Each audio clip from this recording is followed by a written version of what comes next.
Hey, everybody, welcome back to Wild Curiosity, the podcast where we explore things that spark our curiosity, especially those that unfold in the wild. I'm Mandolin. How's it going, everyone? Thanks for joining me. Last episode was fun with Olivia. Did you guys like that? From what I could tell, people enjoyed. The next episode in 2 weeks will also be with a guest, my friend Scott, and thankfully the audio went on without a hitch. So I just have to do like a regular recording edit on it and it should all be good. So I'm really excited. It's a little bit different for us, a little bit spooky. Stay tuned for that. It is going to be good. Been a couple weeks and I don't know why, but I still really like to procrastinate. That is my nature. Even though I have 2 weeks every time, here I am, Wednesday, recording, editing, doing an entire episode that will go out tonight. Let's see if we can do this together. As winter continues for what literally seems like forever, we are going to be traveling to a place where it's actually always winter. It's an equally beautiful and terrifying place. Mount Everest, the tallest point on Earth, 29,031 feet above sea level, in what climbers call the death zone, where there's literally so little oxygen, it's impossible to sustain human life. This is where we find Marco Siffredi.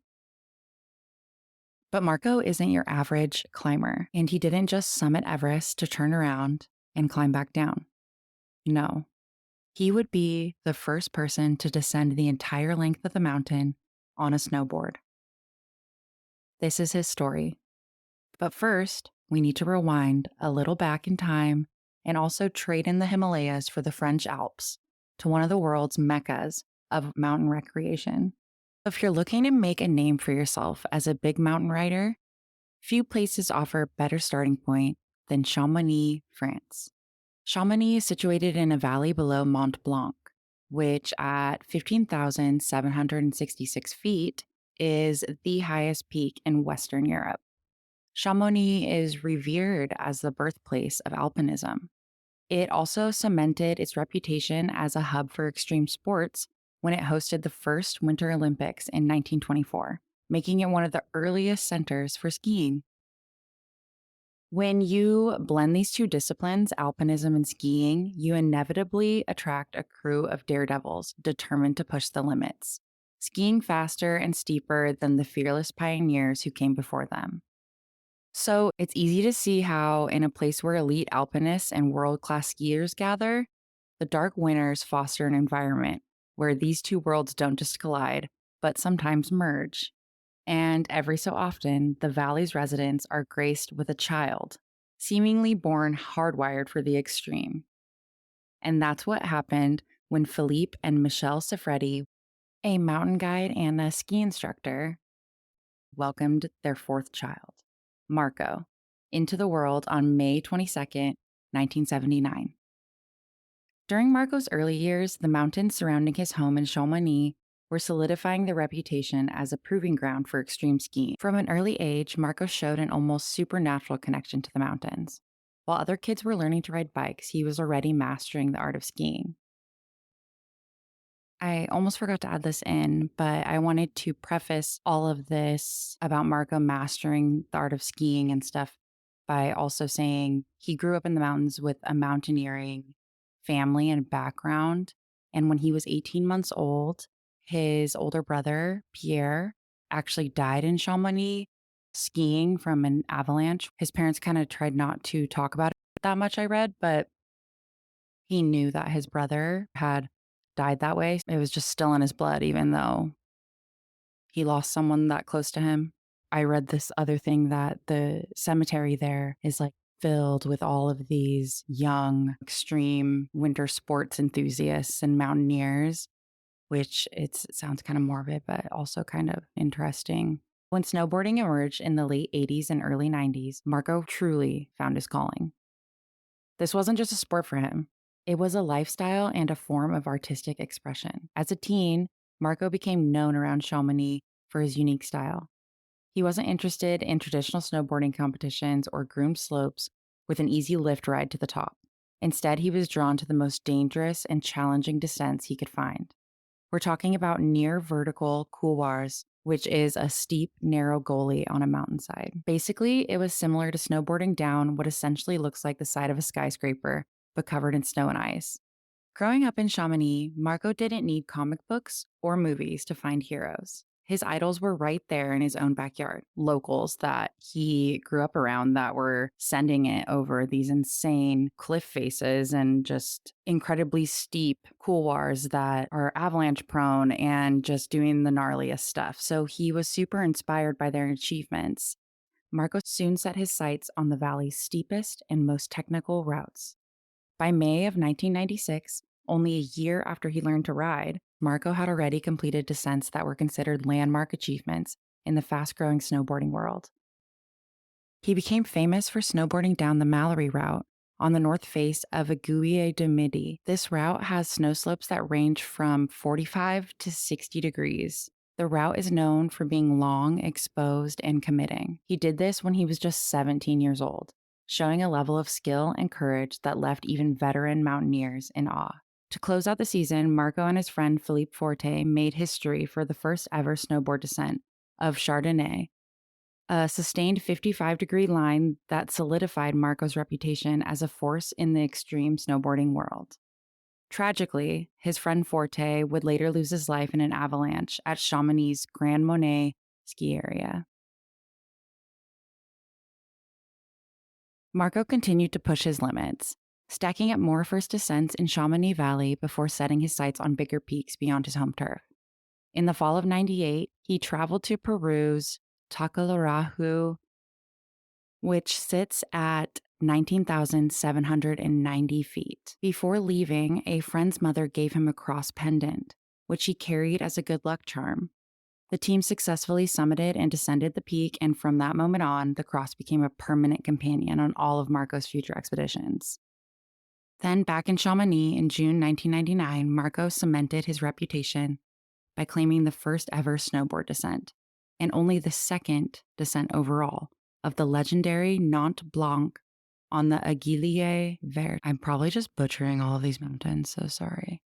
This 3,000-foot line with an average pitch of 55 degrees and sections reaching 60 degrees had not been repeated since Jean-Marc Boivin's historic ski descent in 1989. Conditions on such a line are rarely ideal, and it had been long considered one of the ultimate prizes in the valley, talked about by many of Chamonix's toughest alpinists, but realistically within reach of only a select few. Renee Robert, a friend of Marco's, took photos of his descent, and they're nothing short of breathtaking. And for those who still dismissed him as just another snowboard punk, this achievement left no doubt.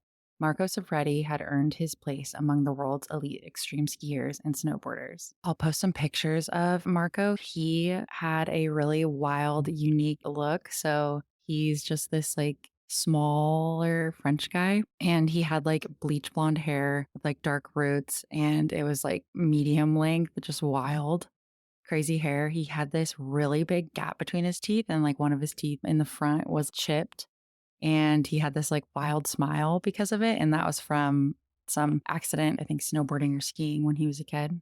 And so that was kind of his like unique thing that he had, his token thing.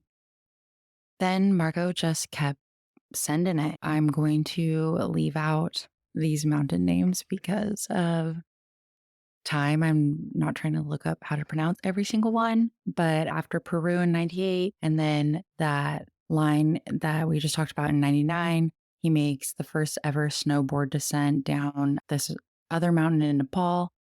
And in 2000, he rode mountain in Bolivia, then tackles his first 8,000 meter peak, which was Cho Oyu.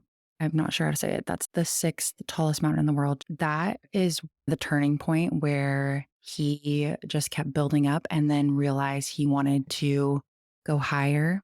And let me explain what riding at these altitudes means. So above 6,000 meters, or whatever that is, like 19,600 something feet, your body is in a constant battle just to stay alive. There's less than half, I think it's a third of the oxygen that you have at sea level. So your blood thickens, your brain starts swelling, your lungs start to fill with fluid, and every single step movement requires enormous effort. So imagine, you know, being strapped to a snowboard and trying to go down while also worrying about avalanches and crevasses and all of that.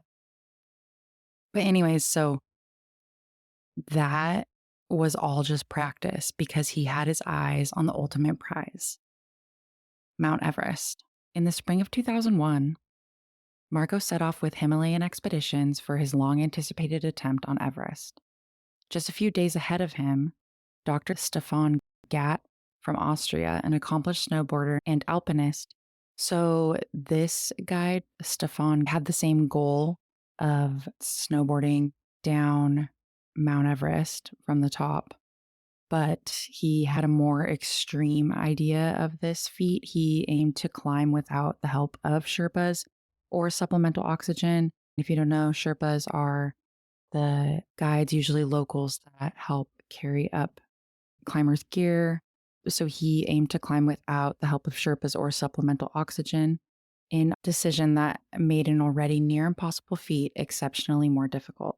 With both men determined to make history, Everest became the stage for an unspoken race to see who would claim the title of the first snowboarder to descend the highest mountain on Earth. Marco had set his sights on summiting and descending via the Hornbein Couloir. But when he arrived on Everest, he found the upper mountain nearly stripped of snow by relentless winds. And the Hornbein Couloir is like this dream run that skiers and snowboarders have wanted to attempt. It's super steep and yeah, it's super gnarly. His decision to attempt the climb in spring gave him a better chance of reaching the summit, as lighter snow conditions made the ascent more feasible. And that's usually when people summit, like a lot of summits happen in May, I'm pretty sure.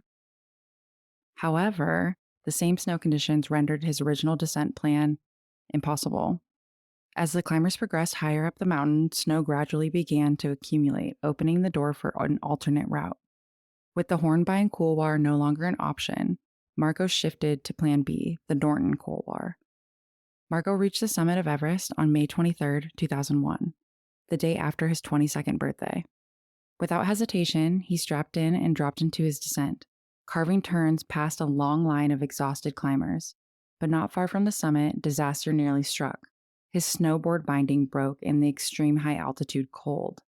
Unfortunately, one of the Sherpas managed to make a quick repair using baling wire, allowing Marco to continue, which is just wild to me. Entering the Norton Couloir, he descended 1,800 meters on slopes ranging from 40 to 45 degrees, navigating the immense exposure with precision. He stopped at the North Col to rest for an hour before tackling the final 1,000-meter descent, which is like 3,300 feet. Less than 4 hours after leaving the summit, Marco arrived at Advanced Base Camp, completing his historic ride. Meanwhile, back at base camp, the team had already relayed the incredible achievement via satellite phone. Within minutes, word of Marco's feat spread across the snowboarding world. Although Stefan Gott had summited just a day earlier, he had removed his snowboard and down-climbed over 100 meters of the steepest terrain. Because Marco rode continuously from the summit all the way to Advanced Base Camp, his descent was officially recognized as the first uninterrupted snowboard descent of Everest, the first true ride from the top of the world. And this just fired him up. Like, he was stoked that he did that, but in the back of his mind, his dream was still to descend from the Hornbein Couloir, which is like the ultimate crazy line off of Everest that I think has only been skied once by someone. And to this day, I think Marco is the only person that has ever attempted to snowboard down it. Here's another really hard Himalayan mountain peak, Shishapangma. One of the great giants of the Himalayas was Marco's next objective on his journey toward the Hornbein Couloir, the true north face of Everest and his ultimate goal. In the fall of 2001, he successfully summited Shishapangma, the world's 14th highest peak. However, due to extreme high winds, he was forced to leave his snowboard behind, making the climb without a descent. The following summer, Marco spent time in Chamonix with his close Sherpa friend Purba. along with Russell Bryce and Lopa Sang Temba Sherpa. It was during this period that the plan for his second Everest attempt began to take shape. And so those two Sherpas, they were the ones that he met on his first ascent a year earlier at Everest, and they all became pretty good friends. So he actually invited them to France, and they went there with him before returning to Everest. The dangers were immense, the logistics very complex, and the funding alone could have been enough to delay or derail the expedition. But Marco was undeterred. Nothing was going to hold him back from returning to Everest. In 2002, Marco returned. The timing wasn't ideal. It was September, post-monsoon season, when the conditions on Everest are typically more dangerous. So a lot more snow, a lot more weather, a lot more storms, not really a lot of clear days or weather windows to climb. But he wanted to be there when there was snow for sure on the Couloir. Marco also realized that he had forgotten his lucky talisman, the little cross necklace that his friend's mom had given him that he had worn for the last couple years, but he was still determined. He made it to the summit on September 8th, carrying his snowboard on his back. I think he kind of got like a little bit of flack for that. Previously, he did use oxygen, but that was the other thing with the other guy, that Stefan guy, he did not use oxygen. So people said that Marco's descent or ascent wasn't real because he didn't carry a snowboard and use oxygen, which I think is kind of BS. Like, dude, you're on Mount Everest. The weather seemed stable enough and the snow conditions appeared acceptable. So I will post the last picture of him ever taken, and he's about to drop in. He is quoted by the Sherpas, his two Sherpa buds, saying that they were like, "Oh, summit, you made it," and celebrating. And he was just so wrecked, just saying, "Oh, too much climbing, tired, too much climbing, too much snow." They'd become really good friends with this guy, and they were really urging him, like, today's not the right day. They had also seen off in the distance a storm was a brewing. It was much later than they had anticipated making it to the top as well, late in the afternoon. And that combined with the clouds, they just really didn't feel like he should go. Right before he dropped in, he turned to one of his Sherpa friends and said, "I'll see you tomorrow, Purba." And then that was it. He left with, I think, just 3 liters of water and oxygen. His Sherpa teammates watched him drop into the couloir. Making his first few turns, the clouds rolled in. When they cleared, Marco was gone. He was last seen somewhere around 28,000 feet. He was 23 at the time of his death, and despite extensive searching, no trace of him to this day has ever been found. A memorial service for Marco was held at Everest Base Camp nearly a month after his disappearance. His family was there along with his girlfriend and a close circle of friends, and also an extraordinary number of Sherpas. The atmosphere was heavy, the sky mirroring the sorrow of those in attendance. Low-hanging clouds cast a somber veil over the service as the rhythmic chanting of Buddhist priests filled the air. But as their voices began to fade, something remarkable happened. The clouds lifted, revealing Everest's summit, and there, still visible nearly a month later, were Marco's tracks, etched into the snow, 3,800 meters above them. As I said, Marco's body was never found, and beyond those first few turns off the summit, no trace of him has ever been discovered. With no definitive clues, it is impossible to say what truly happened. One theory suggests that Marco successfully traversed across the top of the north face into the Hornbein Couloir, only to be caught in an avalanche that swept him off the mountain, burying him somewhere at the base. Another possibility is that he lost an edge and fell into the vast Bergschrund, a deep crevasse at the bottom of the face where he would have disappeared without a trace. Marco's disappearance sent gigantic shockwaves through the extreme sports community. In Chamonix, where he remained a local hero, the loss was particularly profound. His parents established a foundation in his name, supporting young athletes who share Marco's passion for the mountains. Every year, new generations of snowboarders push their limits on the steep faces of Chamonix, possibly inspired by the young man who dared to dream of snowboarding down the tallest mountain on Earth. What makes Marco's story so powerful is that it embodies both the triumph and tragedy of pushing one's dreams to their absolute limit. He lived his life on his own terms, pushing boundaries and chasing visions that most people would dismiss as impossible. In doing so, he expanded our understanding of what humans are capable of achieving. And sadly, the mountains Marco loved so much had claimed him, adding him to the long list of dreamers and pioneers who pushed the boundaries of what humans thought possible in these high places. Marco now makes up a group of 340 or more bodies that still are at rest on Everest. Some maybe one day will be found and recovered, and others will probably never be seen again. So, yeah, pretty wild. Everest has so many dead bodies. It is affecting the water supply of the villages below it, which is pretty gross. Not only just from, if you guys have ever seen trash on Everest, it's insane. The amount of oxygen bottles, tents, like entire things of gear people just leave because when you're in the death zone, you're literally dying. So people just don't give a fuck. But it's really sad because it is fucking up the environment. Though the south side of Everest has been skied many times now, Siffredi's tracks remain the last ones down the north side, and the Hornbein remains, to the best of anyone's knowledge, unskied and unridden. Today, if you visit Chamonix, you might notice a small memorial to Marco. It's not grand or imposing, just a simple reminder of a young man who lived and unfortunately died for his dreams. Local snowboarders sometimes leave their gloves in memory of one of the greatest extreme snowboarders in history. R.I.P. Marco. And thank you guys so much for listening today. Please like and subscribe on whatever platform you listen on. And if you like this episode, share it with your buds. I really appreciate it, and I would love to hear from you guys and take any requests on what you'd like to explore. So email me at wildcuriositypodcast@gmail.com or hit me up on social media. I hope you guys have a great rest of your week, and I will talk to you guys soon. Stay curious, explore the wild, and send it.